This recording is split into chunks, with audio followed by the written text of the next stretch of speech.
School का पहला प्यार school love story in Hindi. किसी गांव में एक उच्च स्तरीय विद्यालय था जिसमें आकाश नाम का लड़का तथा शीतल नाम की लड़की विद्यालय पढ़ने के लिए जाया करते थे। आकाश बहुत पहले से ही उसी स्कूल में पढ़ाई कर रहा था, मतलब कि आकाश की पढ़ाई उस स्कूल में क्लास 1 बजे से ही हो रही थी। लेकिन जैसे ही आकाश क्लास 7 में पहुंचता है, वैसे ही क्लास 7 में ही एक लड़की कहीं दूसरी जगह से ट्रांसफर करा के उस क्लास में नामांकन लेती है।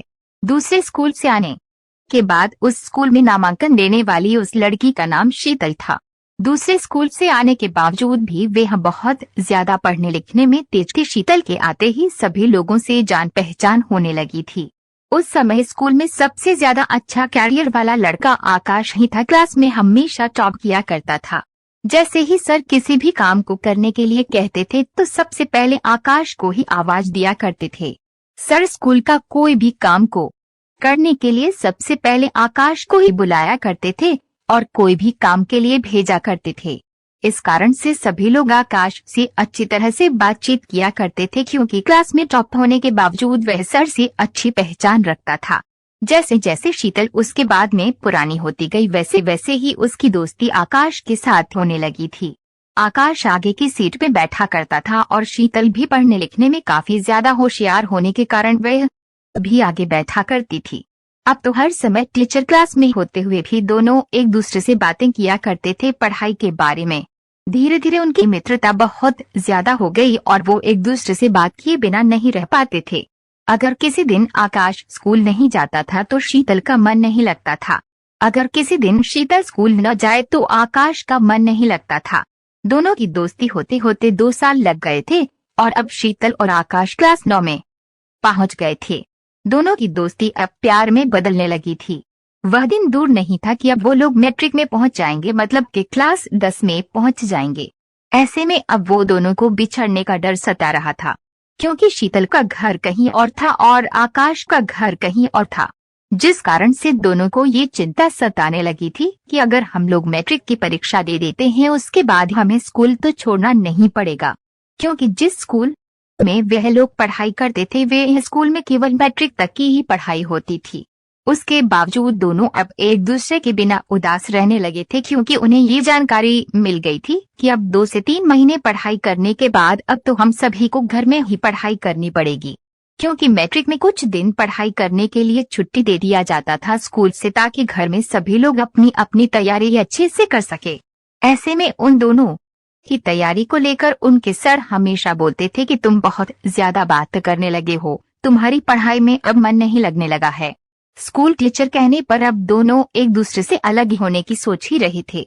उसके बाद शीतल कहती है कि टीचर हमें बार बार बोल रहे हैं कि बहुत ज्यादा तुम्हारा बातचीत हो रहा है, अगर इसी तरह से चलता रहा तो आगे मैट्रिक का रिजल्ट तुम दोनों का खराब हो जाएगा। उसके बाद आकाश कहता है कि हमें कुछ दिनों के लिए अलग रहना होगा बिना बातचीत किए, जब तक मैट्रिक एग्जाम ना हो जाए। दोनों लोग अपने अपने मन को समझाकर ये फैसला कर लिया है कि अब से हम दोनों एक दूसरे से बात नहीं करेंगे, ना ही मिलेंगे। अब दोनों लोग तथा स्कूल के सभी छात्र छात्राएं, स्कूल से छुट्टी हो गया था, सभी लोग अब घर में अपनी मैट्रिक परीक्षा की तैयारी कर रहे थे। साथ ही आकाश भी अपनी मैट्रिक की परीक्षा की तैयारी में दिन रात पढ़ रहा था और उधर शीतल भी अपनी मैट्रिक परीक्षा की तैयारी करने के लिए दिन रात पढ़ रही थी। जैसे जैसे मैट्रिक की परीक्षा नजदीक आ रही थी वैसे वैसे ही परीक्षा के दिन मिलने की तमन्ना दोनों को दिलों में जाग रही थी। शीतल सोच रही थी कि परीक्षा देने जब जाएंगे तो हम दोनों साथ में ही जाएंगे, लेकिन आकाश कह रहा था कि जब तक एग्जाम पूरी तरह से खत्म नहीं हो जाते हैं हम लोग आपस में नहीं बात करेंगे और नहीं मिलेंगे। जैसा सोचा था ठीक वैसा ही हुआ, क्योंकि मैट्रिक परीक्षा के समय में शीतल के पिताजी उसके साथ स्कूल सेंटर तक पहुंचाने के लिए जाया करते थे, जिस कारण से आकाश चाहकर भी उससे बात नहीं कर सकता था। धीरे धीरे मैट्रिक की सभी परीक्षाएं खत्म हो गई। उसके बाद वे दोनों अब एक दूसरे से मिलने के लिए चाहते थे, लेकिन कहाँ मिलना है इसकी जानकारी दोनों को किसी के पास भी नहीं था, क्योंकि जहाँ वे लोग रहते थे वहाँ एक गाँव था और गाँव में मिलने के लिए पार्क इत्यादि नहीं होते हैं। साथ ही गांव के लोगों में इतना ज्यादा कठोर नियम और एकता होती है कि वो लोग कभी भी एक दूसरे को मिलते हुए नहीं देख सकते हैं।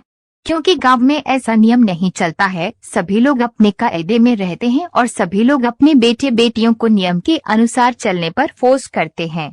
मैट्रिक परीक्षा तो खत्म हो चुकी थी, लेकिन इसके बावजूद भी दोनों एक दूसरे से नहीं मिल पा रहे थे। लेकिन एक दिन दोनों की अचानक मुलाकात होती है। वैसी परीक्षा देने के लगभग 4-5 साल बाद जैसे ही दोनों की मुलाकात होती है, वैसे ही शीतल के मन में बहुत ज्यादा खुशी होती है कि अब तो उसका प्यार उसे मिल गया। लेकिन जब शीतल आकाश से मिलती है तो उसकी खुशी पूरी तरह से खत्म हो जाती है, क्योंकि जब आकाश शीतल से मिलता है तो कहता है कि मैं तुम्हें अपनी शादी के कार्ड देने आया हूँ। मेरी शादी 1 हफ्ते बाद है, तुम जरूर मेरी शादी में आना। इतना सुनते ही शीतल आकाश की शादी का कार्ड लेकर अपने घर की तरफ चल पड़ती है। जब वह घर जाती है तो वह रात के अंधेरे में रात भर रोती है, क्योंकि शीतल हमेशा से ही आकाश के इंतजार में जीवन व्यतीत कर रही थी कि किसी न किसी कारण से उसकी मुलाकात होगी और दोनों में बातचीत होगी। फिर उसके बाद आकाश सोचता है कि अब हम दोनों एक दूसरे से शादी करेंगे। लेकिन किस्मत को कुछ और ही मंजूर था। जब आकाश शीतल से मिलता है तो वह डायरेक्ट अपनी शादी के कार्ड देने के लिए मिलता है। आकाश की शादी नहीं हुई और वह शादी के दिन शीतल के आने का इंतजार कर रहा था, लेकिन शीतल की तरफ से ना ही कोई मैसेज आया और ना ही कोई मेल। शादी के दूसरे दिन, मतलब किसी दिन शादी पूरा होने वाली थी, उस दिन एक गिफ्ट का डब्बा किसी के द्वारा आकाश को मिलता है। आकाश गिफ्ट के डब्बे को देखकर बहुत खुश हो जाता है, क्योंकि उस पर जो शीतल का नाम लिखा हुआ था वह उस डिब्बे को खोलने के लिए पूरी तरह से बेताब था, क्योंकि उसकी पसंद की लड़की, मतलब कि जिससे वह बचपन में प्यार करता था, उसका गिफ्ट आया था उसके लिए।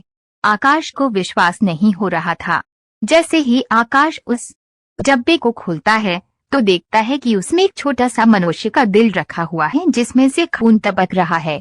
साथ ही वहाँ एक चिट्ठी लिखी पड़ी हुई थी, जिसमें लिखा हुआ था, तुम शादी तो कर रहे हो लेकिन अपना दिल ले जाना भूल गए हो, या लो मेरा दिल अपने पास रखो, क्योंकि तुम्हारे बिना मेरी जिंदगी का कोई मकसद ही नहीं है।